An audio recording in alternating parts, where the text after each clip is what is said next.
मानदेश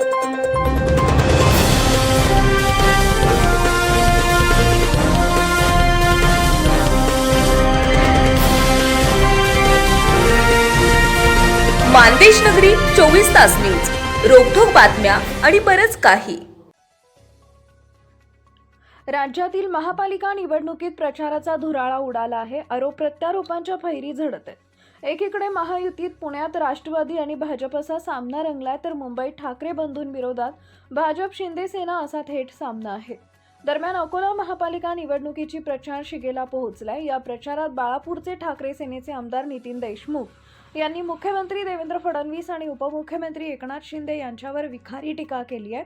त्यामुळे एकच खळबळ उडाली आहे. एकनाथ शिंदे हे भगव्या आड लपलेला सैतान आहे, अशी जहरी टीका आमदार नितीन देशमुख यांनी केली आहे. त्यांच्या या वक्तव्यानं वादाची ठिणगी पडली आहे.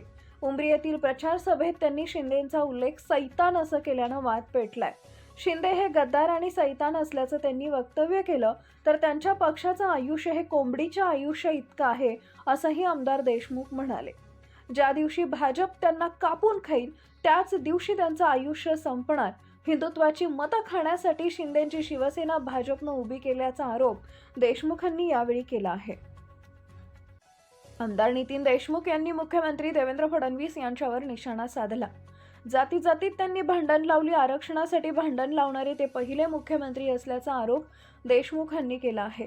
तर महापालिका निवडणुकीत बटेंगे तो कटेंगे चालणार नाही, त्यामुळे त्यांनी ओबीसी, मराठा, SC, NT समाजात भांडण लावल्याचा आरोप फडणवीसांवर केला.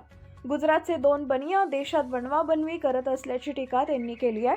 तर आपल्याला काय मत मिळत नाहीत म्हणून ते मत धनुष्यबाणाला आणि वंचितला जाण्यासाठी त्यांची धडपड असल्याचा आरोप देशमुखांनी केलाय. मत विभाजन न करता भाजपला हद्दपार करण्याची विनंती त्यांनी वंचित बहुजन आघाडीला केली. 20 वर्षापूर्वी भाजपची भोंग्याची गाडी आली तर बनियाची गाडी आली म्हणायचे, असा टोलाही त्यांनी सत्ताधारी भारतीय जनता पक्षाला लगावलाय.